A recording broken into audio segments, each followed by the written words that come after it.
નમસ્કાર દર્શક મિત્રો, દૂરદર્શન સમાચારમાં હું શિવાની જોશી આપનું સ્વાગત કરું છું અને સમાચારોની શરૂઆત કરીશું હેડલાઇન્સથી। બિહારના પ્રવાસે પ્રધાનમંત્રી નરેન્દ્ર મોદી નાલંદા વિશ્વવિદ્યાલયના પરિસરના ઉદ્ઘાટન પહેલા વિશ્વવિદ્યાલયની ઐતિહાસિક ધરોહરનું પીએમ મોદીએ કર્યું નિરીક્ષણ। ત્યારબાદ નાલંદા વિશ્વવિદ્યાલયના નવીન પરિસરનું કર્યું ઉદ્ઘાટન।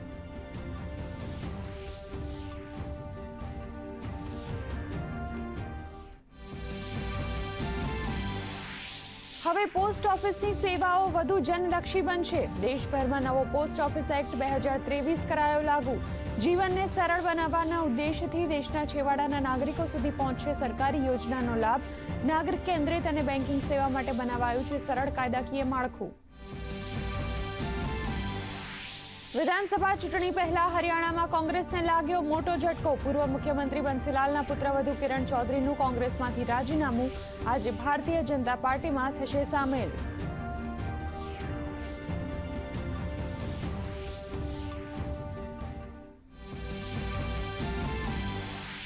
દિલ્હીના મુખ્યમંત્રી અરવિંદ કેજરીવાલને આજે કોર્ટ સમક્ષ કરાશે રજૂ। કથિત લીકર પોલિસી કૌભાંડ મામલે જ્યુડિશિયલ કસ્ટડીનો આજે અંતિમ દિવસ। રાઉઝ એવન્યુ કોર્ટમાં થશે સુનાવણી।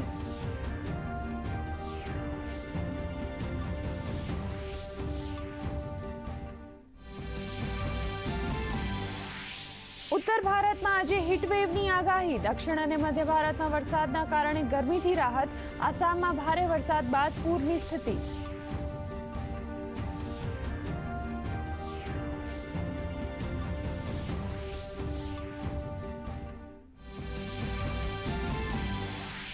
ચોમાસુ સિસ્ટમ નવસારીમાં સ્થિર થયા બાદ નબળી પડી। આજથી અમદાવાદ સહિત દક્ષિણ ગુજરાત અને સૌરાષ્ટ્રના વિવિધ વિસ્તારોમાં હળવાથી મધ્યમ વરસાદની આગાહી। ખેડૂતો વાવણી લાયક વરસાદની જોઈ રહ્યા છે રાહ। નાગરિકો ભયંકર ગરમી અને બફારાથી ત્રસ્ત।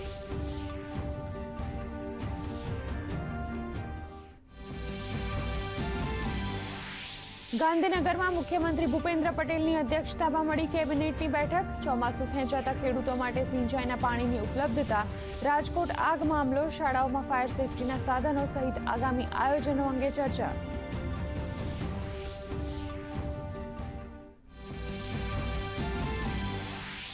આજે વિશ્વ સિકલ સેલ દિવસ। વિશ્વમાં આનુવંશિક રક્ત વિકૃતિની બીમારી સામે લોકોને જાગૃત કરવા માટેના યોજાઈ રહ્યા છે કાર્યક્રમો। આરોગ્ય વિભાગ દ્વારા ડાંગમાં 7 જુલાઈ સુધી રક્તપીતના દર્દીઓને શોધી અપાઈ રહી છે સારવાર।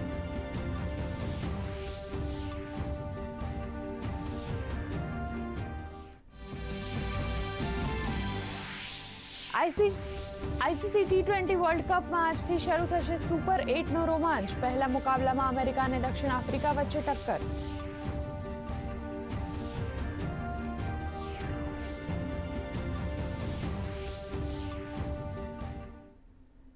અને હવે સમાચારો પર નજર કરીએ વિગતવાર।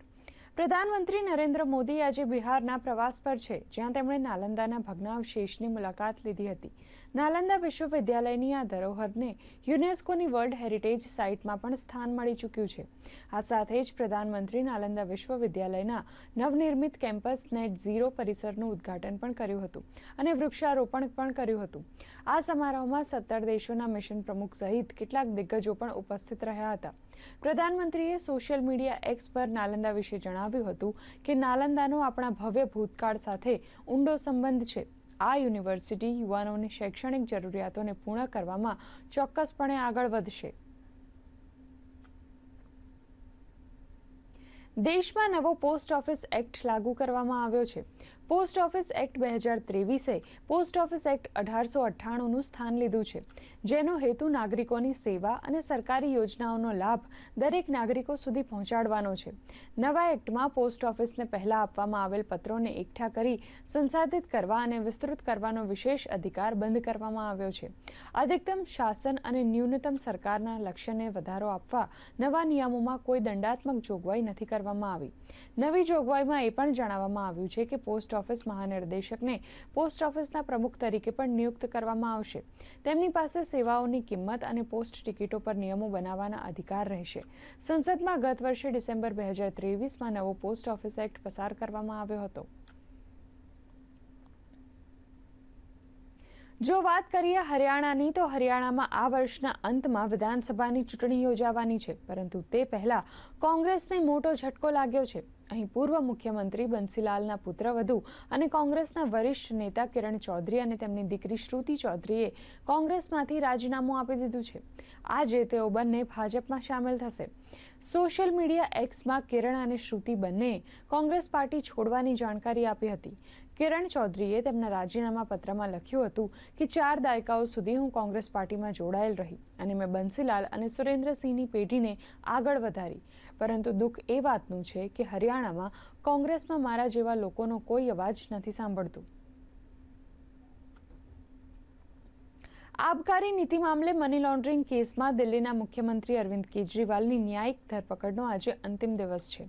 દિલ્હીની રાઉઝ એવન્યુ કોર્ટમાં આજે આ મામલે સુનાવણી કરવામાં આવશે.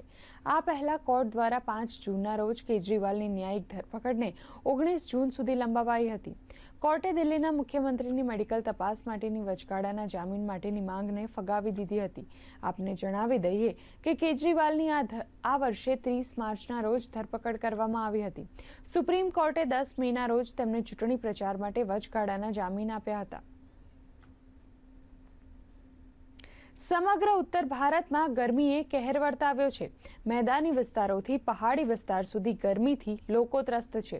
દિલ્હી, એનસીઆર સહિત ઉત્તર પ્રદેશમાં ગરમીનો પ્રકોપ છે. હરિયાણા, ચંડીગઢ, પંજાબ, રાજસ્થાન, ઉત્તરાખંડ અને હિમાચલ પ્રદેશના અનેક વિસ્તારો સહિત ઓડિશા, ઝારખંડ, બિહાર અને જમ્મુના કેટલાક વિસ્તારોમાં લૂનો કહેર છે. સાથે જ દિલ્હી, પંજાબ, હરિયાણા, ઉત્તર પ્રદેશમાં કેટલાક વિસ્તારોનું તાપમાન 44 થી 46 ડિગ્રી સુધી પહોંચ્યું છે. આજે પણ ઉત્તર પ્રદેશમાં ગરમીના કારણે હીટવેવનું એલર્ટ આપવામાં આવ્યું છે. તો બીજી તરફ અસમની વાત કરવામાં આવે તો અસમમાં વરસાદના કારણે ભારે પૂરનો સામનો કરવો પડ્યો છે. સતત આવી રહેલ વરસાદના કારણે 15 જિલ્લાઓના 1,60,000થી વધુ લોકો પ્રભાવિત બન્યા છે. સાથે જ આ વર્ષે પૂરના કારણે 26 લોકોના મૃત્યુ નિપજ્યા છે. આ સાથે જ પૂરના પ્રભાવિત ક્ષેત્રોમાં રાહત શિબિરોની સંખ્યા વધારીને 43 કરવામાં આવી છે.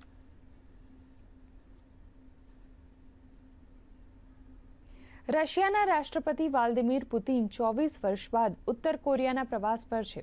ઉત્તર કોરિયાની રાજધાની પ્યોગયાંગના સુનાન ઇન્ટરનેશનલ એરપોર્ટ પર કિમ જોંગ ઉને તેમનું ઉષ્માભેર સ્વાગત કર્યું હતું. રશિયાના રાષ્ટ્રપતિની આ મુલાકાત ઉત્તર કોરિયાની આંતરરાષ્ટ્રીય છબીને વધુ મજબૂત કરશે.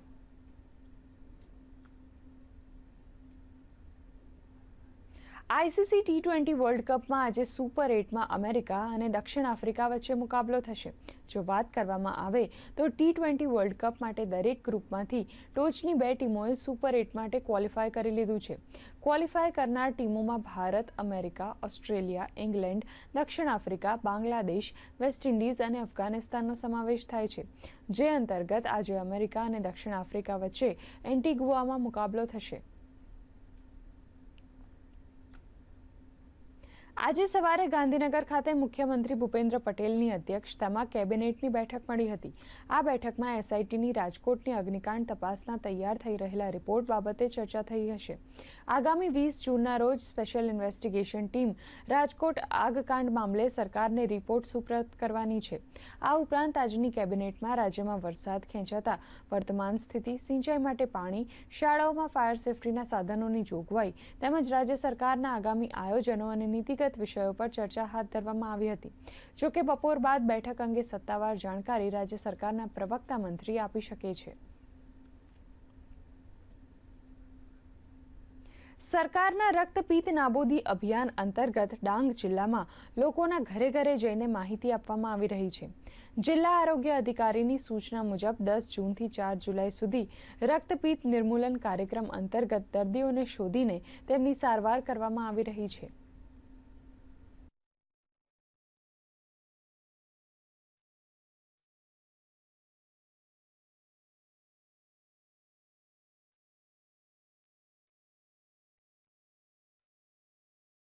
લેપ્રસી નિર્મૂલન કાર્યક્રમ અંતર્ગત ડાંગ જિલ્લામાં 10 તારીખથી લઈને આગામી જુલાઈના 4 તારીખ સુધીમાં તમામ ઘરનું સર્વે કરીને શંકાસ્પદ રક્તપિત્તના દર્દીઓની તપાસ કરવામાં આવશે, શોધવામાં આવશે. તેમજ એની તપાસ પણ કરીને જો પોઝિટિવ જણાય તો એની સારવાર પણ શરૂ કરવામાં આવશે.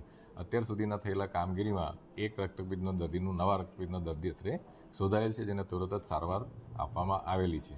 તો તમામને રક્તપિત્ત નિર્મૂલન કાર્યક્રમમાં સહકાર આપવા વિનંતી છે. ધોરણ 12 બોર્ડની પરીક્ષામાં ગત વર્ષ કરતાં 15% પરિણામ ઊંચું આવતા કોલેજમાં પ્રવેશ મેળવવા માટે વિદ્યાર્થીઓનો ધસારો જોવા મળી રહ્યો છે. ત્યારે વડોદરાની MS યુનિવર્સિટીમાં કોમર્સ ફેકલ્ટીમાં સ્થાનિક વિદ્યાર્થીઓને એડમિશન આપવા બાબતે આંદોલન ચાલી રહ્યું હતું. જે અંતર્ગત MS યુનિવર્સિટી દ્વારા પત્રકાર પરિષદનું આયોજન કરવામાં આવ્યું અને જણાવવામાં આવ્યું હતું કે ગત વર્ષે 95% વડોદરાના વિદ્યાર્થીઓને પ્રવેશ અપાયો હતો, પરંતુ આ વર્ષે એડમિશનની પ્રક્રિયા Gujarat common admission service portal થકી કરવામાં આવી છે, જેમાં 70% વડોદરાના અને 30% બહારના વિદ્યાર્થીઓનો સમાવેશ કરવામાં આવ્યો છે. સાથે જ તેમણે જણાવ્યું હતું કે જેમ એડમિશન માટેના રાઉન્ડ વધશે તેમ એડમિશન માટેની જગ્યા પણ વધારવામાં આવશે. આ વખતથી આપણે અમારા ટેકનોલોજીના ડીન નથી, એમાં અમે લોકોએ કમ્પ્યુટર એન્જિનિયરિંગમાં HPP શરૂ કર્યું. એની માન્યતા AICTEથી લીધી અને સાથે સાથે આપણે ગવર્મેન્ટ ઓફ ગુજરાતથી DTEથી પણ એની માન્યતા લેવી પડે તો ACPCના પોર્ટલમાં દેખાય. એ આપણા માધ્યમથી હું કહેવા માગું છું કે ફક્ત કોમર્સ નહીં, બીજી સાઈડ પણ જોવાની આવશ્યકતા છે. કમ્પ્યુટર એન્જિનિયરિંગ જેની ખૂબ જ ડિમાન્ડ છે, એ ડિમાન્ડ સમજીને અમે લોકોએ આ વર્ષથી શરૂ કરી દીધું. છોટાઉદેપુરની SBI બેંક પાસે એક કારમાં આગ લાગી હતી. ટ્રાફિકથી ધમધમતા વિસ્તારમાં અચાનક કારમાં આગ લાગતા દોડધામ મચી ગઈ હતી.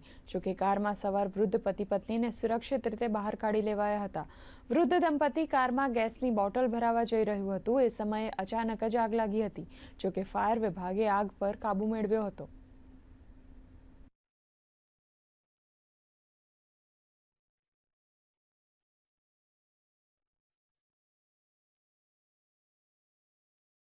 SBI બેંક પાસે વાનમાં આગ લાગી છે તેવી જાણ થતાં ઘટના સ્થળ પર આવી આગ પર સંપૂર્ણ પાણીમારો કરી આગને સંપૂર્ણપણે બુઝાવી દીધેલ છે. કોઈ જાનહાનિ થયેલ નથી. પેટ્રોલ વાન હતી, શોર્ટ સર્કિટ હોઈ શકે છે. છોટાઉદેપુર અમે ઘરથી ઘર વપરાશનો બાટલો ભરાવા જતા હતા છોટાઉદેપુર ને સિટીમાં બજારમાં આવ્યા પછી અચાનક ધુમાડો ગાડીમાં નીકળવા માંડ્યો એટલે સાઈડ પર હું ગાડી બહાર કાઢી મૂકી. ગાડી બહાર કાઢીને અમે બંને જણા નીકળી ગયા ને ધુમાડો નીકળ્યો ને બંને જણા બચી ગયા. તો ગાડીમાં ખબર નહીં પડી કઈ રીતે હું શોર્ટ સર્કિટ થયો કે હું થઈ ખબર ના પડી. ખેડા જિલ્લાના માતરના રતનપુર ગામમાં ઝાડા ઉલટીથી 3 શંકાસ્પદ મોત થયા હતા. રતનપુર ગામમાં ઝાડા ઉલટીના 140 કેસ નોંધાતા તંત્ર દોડતું થયું હતું. જિલ્લા આરોગ્ય અધિકારી ડોક્ટર VA ધ્રુવે જણાવ્યું હતું કે પરિસ્થિતિ હાલ નિયંત્રણમાં છે અને જે પાણીને લીધે રોગચાળો ફેલાયો છે તે બોર બંધ કરવામાં આવ્યો છે. ગામમાં જે અસરગ્રસ્ત છે તેને 24 કલાક સારવાર મળી રહે તેવા પ્રયાસો પણ ગામમાં જ હાથ ધરાયા છે. ગામમાં આરોગ્ય વિભાગની 11 ટીમો દ્વારા હાલ સર્વેની કામગીરી હાથ ધરવામાં આવી રહી છે.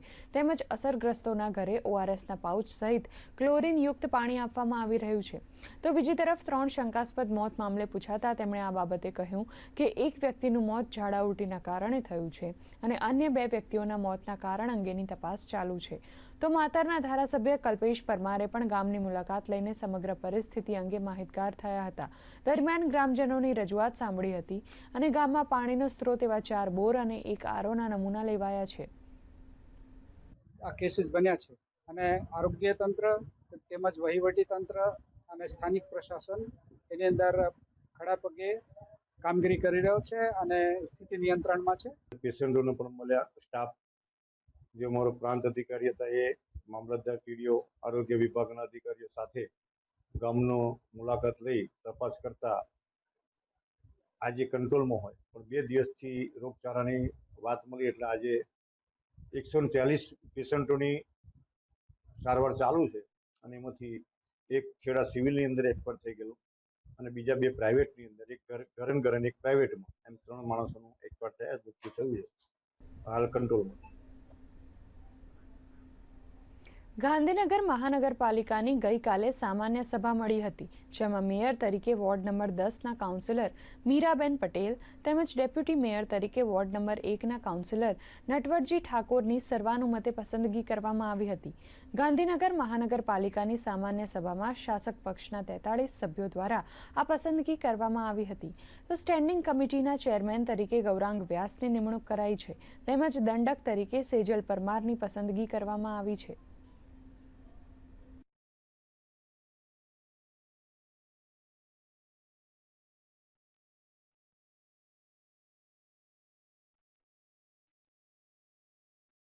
જ્યારે મને પાર્ટીએ મેયર તરીકેની નિમણૂક કરી છે અને મેયર તરીકેની જવાબદારી આપી છે, ત્યારે હું આગળ પણ 2.5 વર્ષમાં હિતેશભાઈ મકવાણા મેયર હતા ત્યારે એમને પણ ખૂબ સારી કામગીરી કરી છે અને હવે 2.5 વર્ષની ટર્મમાં પાછળ પણ ગાંધીનગરનો સર્વાંગી વિકાસ કરીને 2.5 વર્ષમાં પહેલા ગામડા ભળ્યા નતા, ત્યારે જે નવો વિસ્તાર ભળ્યો છે તેને પણ શહેરના જેટલી પ્રાયોરિટી આપી એના પણ અધૂરા કામ પૂરા કરીશું અને ગાંધીનગરનો સર્વાંગી વિકાસ કરીશું. એ માટે હંમેશા સતત પ્રયત્નશીલ રહીશ. વર્કિંગ અનુભવની અંદર મને જે 12 જણાની ટીમ આ લોકોએ આપી છે એ ખૂબ જ સરસ છે અને અમારા લોકોનું ટ્યુનિંગ લઈને અમે લોકો ખૂબ જ સારું કામ કરી શકીશું. પ્રાયોરિટીમાં પ્રાથમિક જરૂરિયાત રહેશે. અમુક જગ્યાએ હજુ નાની મોટી પ્રાથમિક જરૂરિયાતોની જે જરૂર છે એને અમે ફર્સ્ટ પ્રાયોરિટી આપીશું, કારણ કે હું એવા વિસ્તારમાંથી આવું છું કે જે વિસ્તારમાં થોડી પ્રાયોરિટીની જરૂર છે. જૂનાગઢ મહાનગરપાલિકાની ચૂંટણી અંગે ડેપ્યુટી મેયર ગિરીશ કોટેચાએ જણાવ્યું હતું કે મહાનગરપાલિકાની ચૂંટણી સમયસર યોજાશે અને શહેરને 31 જુલાઈ પહેલા જ નવા મેયર મળશે. તેમણે ઉમેર્યું હતું કે 5 થી 10 દિવસમાં જ ચૂંટણી અંગે જાહેરાત થઈ શકે છે.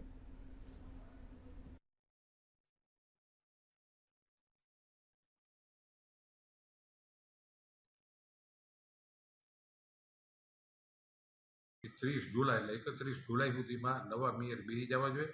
એટલે હું એવું માનું કે ટૂંક સમયમાં 5-15 દિનની અંદર જાહેરનામું બહાર પડશે અને જુલાઈ મહિનાથી ને માની લો કે ફોર્મ ભરવાની તારીખ, ફોર્મ ખેંચવાની તારીખ અને પછી ઇલેક્શન થાય, પણ ટૂંકમાં ટાઈમે જ ઇલેક્શન થવાનું છે. 80 કરોડના ખર્ચે જે ઓવરબ્રિજ બનાવવાના છે એનું ટેન્ડર પણ થઈ ગયું, ટેન્ડરિંગ થઈ ગયું છે, ટેન્ડર ખુલી પણ ગયું છે.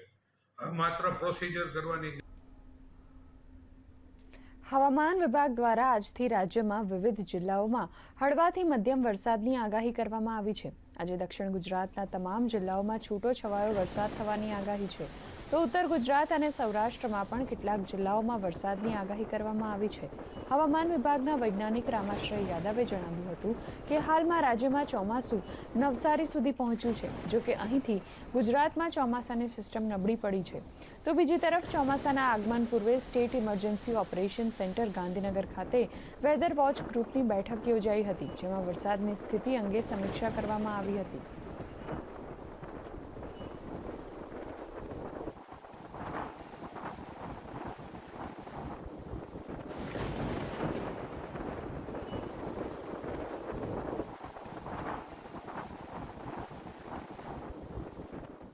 आने वाले दिनों के लिए जो गुजरात स्टेट के लिए फोरकास्ट दिया गया है, आज की बात करेंगे तो गुजरात रीजन के लिए आइसोलेटेड प्लेसेस पे लाइट टू मॉडरेट रेन और साथ में थंडरस्टॉर्म की वार्निंग दी गई है.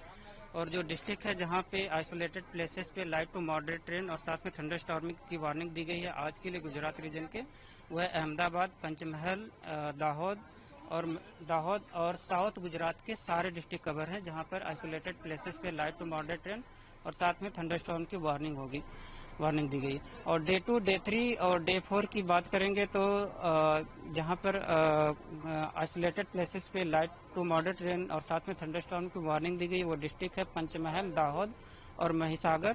और साउथ गुजरात रीजन के सारे डिस्ट्रिक्ट कवर है, जहां पे 5 प्लेसेस पे लाइट टू मॉडरेट रेन और साथ में थंडरस्टॉर्म की वार्निंग है. 21મી જૂને 10મો આંતરરાષ્ટ્રીય યોગ દિવસ બનાસકાંઠાના સરહદી ગામ નડાબેટમાં યોજાશે.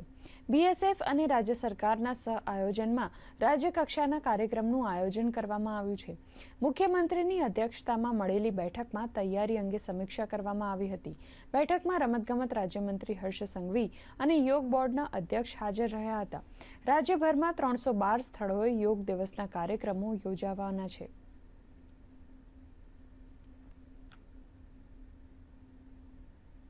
પંચમહાલના ગોધરા ખાતે જિલ્લા કક્ષાનો યોગ દિવસનો કાર્યક્રમ યોજાશે.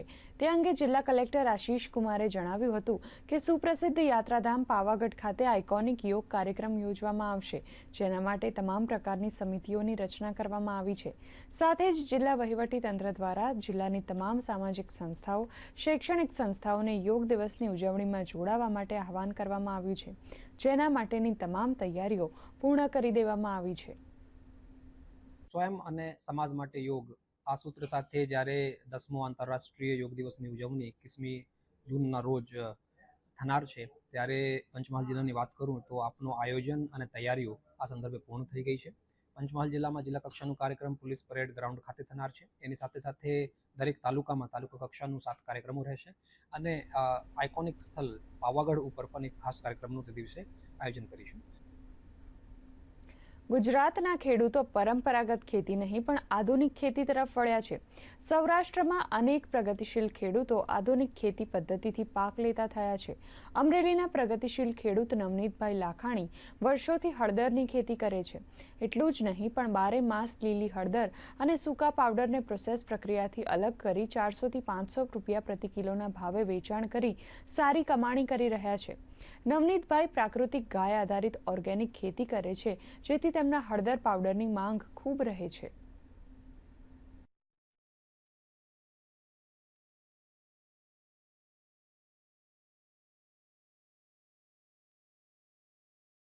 હળદરની ખેતી ખેડૂતો કરે છે, જે જાતે ઉત્પાદન કર્યા બાદના પોસ્ટ હાર્વેસ્ટ મેનેજમેન્ટમાં પ્રોસેસિંગ કરી લીલી હળદર તો વેચે છે, સાથે ચિપ્સ અને પાવડર બનાવી અને અહીંથી ડિસ્ટન્સ માર્કેટમાં એટલે કે અન્ય જિલ્લાઓના માર્કેટમાં પણ વેચાણ કરે છે. ખાસ કરીને અમરેલીના ખેડૂતોને સુરતમાં માર્કેટિંગમાં ખૂબ સારો એવો ફાયદો મળે છે અને ત્યાં પોતાનું માર્કેટ પણ જમાવી શકાય.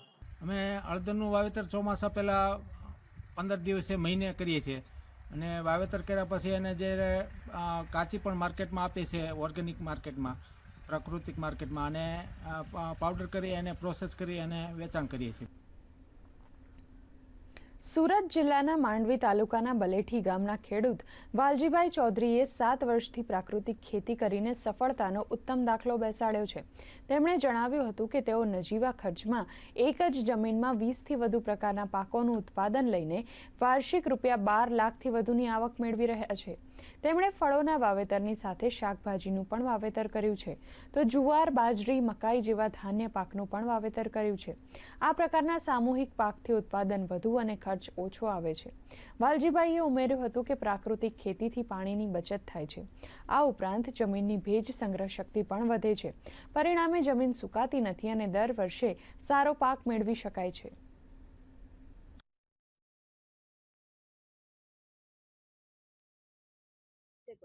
હમણાં હું ગાય આધારિત પ્રાકૃતિક જીવામૃત, ધન જીવામૃતનો ઉપયોગ કરીને ખેતી કરું છું. અમે ધાન્ય પાક અને શાકભાજી અને શેરડી દરેક પાક પકવીએ છીએ. એમાં બહુ ફરક પડે, કારણ કે પેલી ઝેરી ખેતી છે, રાસાયણિક ખેતી ઝેરવાળી ખેતી છે, ને પ્રાકૃતિક એ કુદરતી ખેતી છે ગાય આધારિત. એમાં બહુ તફાવત છે, કારણ કે આમાં જે આપણે જે પ્રાકૃતિક ખેતી છે એ છે આપણે બચાવવાનું કાર્ય છે, આપણે માનવ જીવન, જમીન બધું બચાવવાનું કાર્ય છે. ઝેર મુક્ત ખેતી છે. પાટણ જિલ્લાની 19 ગ્રામ પંચાયતોને ટીબી મુક્ત જાહેર કરવામાં આવી છે. જિલ્લા ક્ષય અધિકારી ડોક્ટર DN પરમારે જણાવ્યું હતું કે સરકારના આરોગ્ય વિભાગના ડિસ્ટ્રિક્ટ ટીબી ફોરમ તેમજ નેશનલ ટીબી એલિમિનેશન પ્રોગ્રામ થકી ગામે ગામ ટીબીના દર્દીઓ શોધી તેમની સારવાર કરવામાં આવી રહી છે. પાટણ જિલ્લામાં 26 ગ્રામ પંચાયતોના લક્ષ્યાંક સામે 19 ગ્રામ પંચાયતો ટીબી મુક્ત કરવામાં સફળતા મળી છે. ટીબી મુક્ત થયેલા ગામોને પ્રમાણપત્ર અને શિલ્ડ એનાયત કરવામાં આવ્યા હતા. ટીબી મુક્ત થયેલા દર્દીઓએ જણાવ્યું હતું કે આ કોઈ ગંભીર રોગ નથી, પરંતુ આરોગ્ય વિભાગની સારવાર થકી રોગ મટી જાય છે.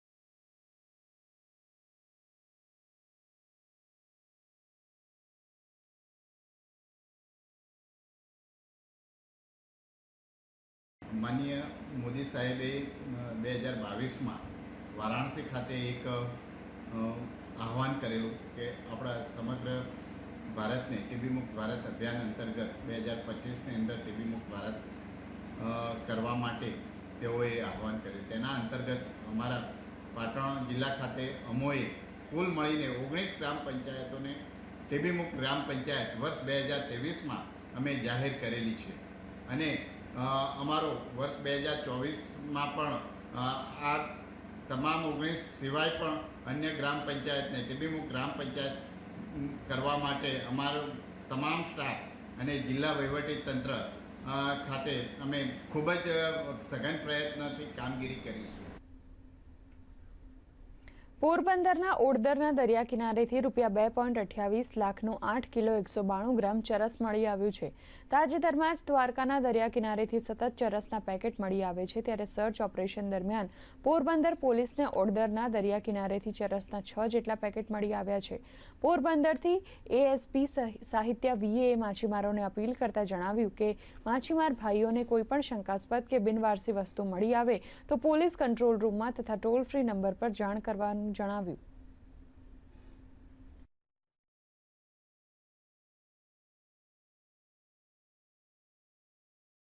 अभी हार्बर पुलिस स्टेशन विस्तार में हमको 6 मिला है पूरा, और माधवपुर पुलिस स्टेशन में 1 पैकेट मिला है.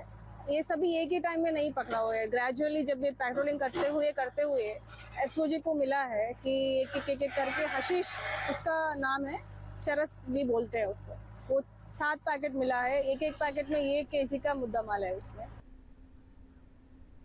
રથયાત્રા પહેલા ખેડામાં ગેરકાયદે હથિયારોની હેરફેર કરતા શખ્સની પોલીસે ધરપકડ કરી છે.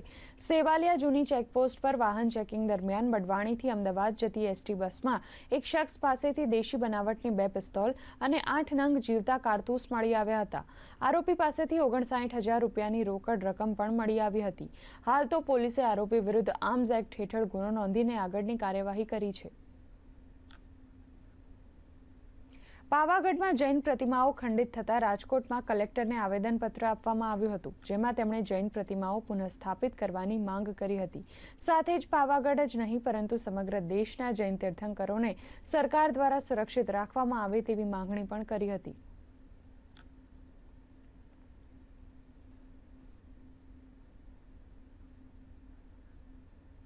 ભારતના ગોલ્ડન બોય નીરજ ચોપરાએ ફરી એકવાર ઇતિહાસ રચ્યો છે. તેમણે પાવો નુર્મી ગેમ્સમાં સુવર્ણ પદક તેમના નામે કર્યું છે. આ ગેમ્સમાં તેમણે પ્રથમવાર સુવર્ણ પદક જીત્યું છે. 2022માં પાવો નુર્મી ગેમ્સમાં નીરજ ચોપરાને રજત પદક મળ્યું હતું, જ્યારે આ વર્ષે તેમણે 85.97 મીટરનો થ્રો કરીને સુવર્ણ પદક જીત્યું છે. તેમના આ રેકોર્ડને પ્રતિસ્પર્ધામાં મોજૂદ અન્ય કોઈ પણ એથ્લીટ તોડી ન શક્યું. નીરજ ચોપરા સ્ટ્રોકના કારણે 2023માં આ સ્પર્ધામાં ભાગ નહોતા લઈ શક્યા.